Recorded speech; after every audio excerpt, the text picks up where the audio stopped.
नमस्कार दोस्तों, शीर्ष प्रसिद्ध पिक्चर्स चैनल में आप सभी लोगों का स्वागत है। दोस्तों, आज हम बात करते हैं एक मशहूर भारतीय रैप म्यूजिक सिंगर यो यो हनी सिंह के बारे में। दोस्तों, यो यो हनी सिंह बहुत ही तेज़ी से एक रैप म्यूजिक सिंगर के तौर पर उभरे थे और देखते ही देखते पूरे भारत में इन्होंने अपने म्यूजिक से धूम मचा दी थी।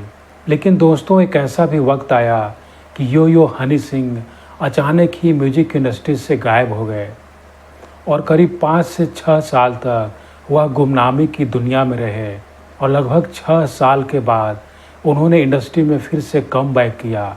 हालांकि दोस्तों, यो यो हनी सिंह के लिए दोबारा इंडस्ट्री में कम बैक करना कोई आसान काम नहीं था।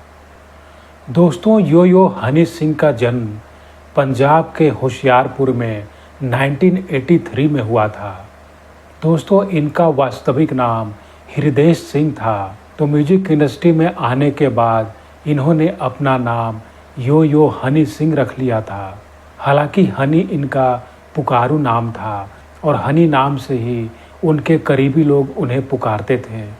दोस्तों, हनी सिंह को बचपन से ही संगीत में बहुत ही गहरा लगाव रहा था और ऐसा कहा जाता है कि स्कूल के दिनों में जब स्कूल में प्रार्थना होता था तो यह प्रार्थना में तबला बजाया करते थे। दोस्तों, हनी सिंह को शुरू से ही हिप हॉप गाने बहुत ही पसंद थे और साथ ही साथ इंटरनेशनल हिप हॉप गाने भी सुनते थे। और बॉलीवुड की अगर बात करें तो इन्हें ए आर रहमान का संगीत काफ़ी प्रिय था और अपने शुरुआती दिनों में यह ए आर रहमान के काफ़ी संगीत सुना करते थे। दोस्तों, हनी सिंह ने 2003 में अंडरग्राउंड रैपर्स के लिए बीट बनाई और 2005 में इन्हें पहली बार एक पंजाबी गाना कंपोज करने का मौका मिला और वह गाना था खड़के गलासी तेरे नाल और यह गाना सुपरहिट हो गया। दोस्तों, इस समय तक हनी सिंह को पंजाब में लोग तो जानते थे, लेकिन इसके बाहर की अगर बात करें, खासकर दिल्ली या बम्बई में, तो यहाँ इन्हें कुछ खास पहचान नहीं मिली थी।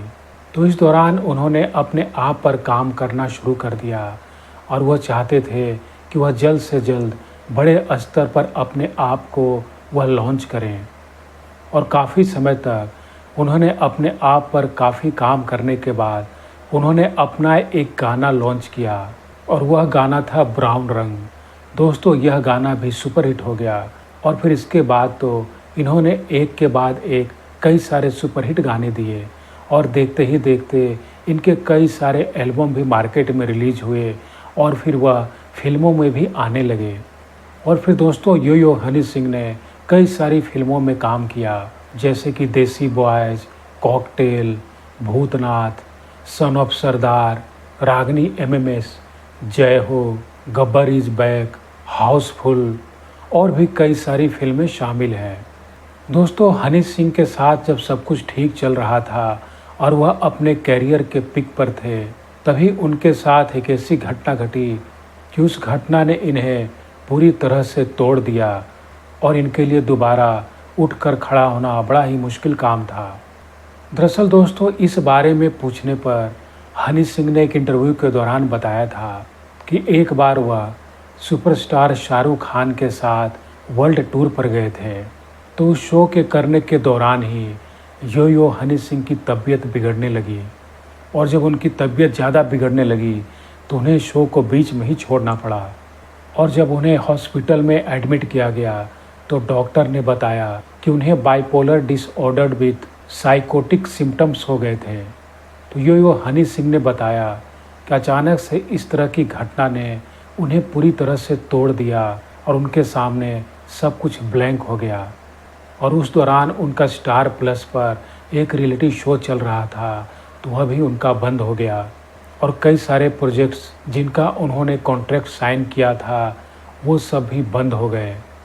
तो यो हनी सिंह ने बताया था कि यह उनके लिए एक बड़ी ही भयानक मेंटल हेल्थ की प्रॉब्लम थी।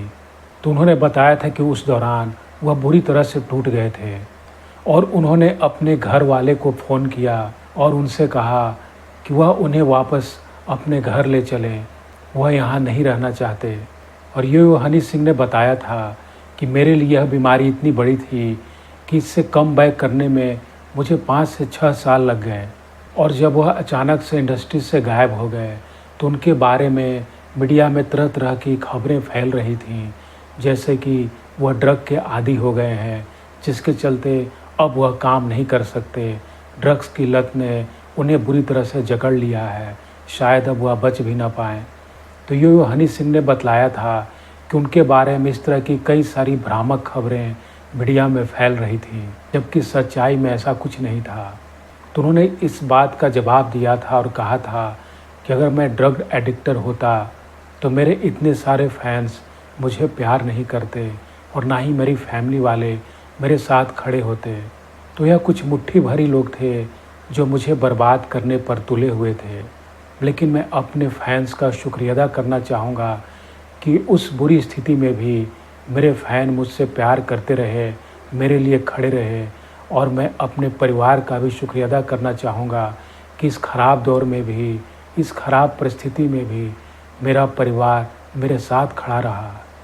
और उन्हें शाहरुख खान के बारे में बताया था कि जब वह बीमार चल रहे थे तो शाहरुख खान उनसे मिलने आए थे और उनका अपडेट लेते रहे थे।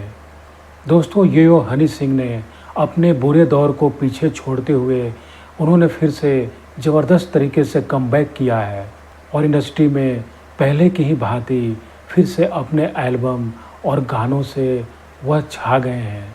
और जब यो हनी सिंह अपनी बीमारी से जूझ रहे थे तो उनके फैंस उनका बेसब्री से इंतज़ार कर रहे थे।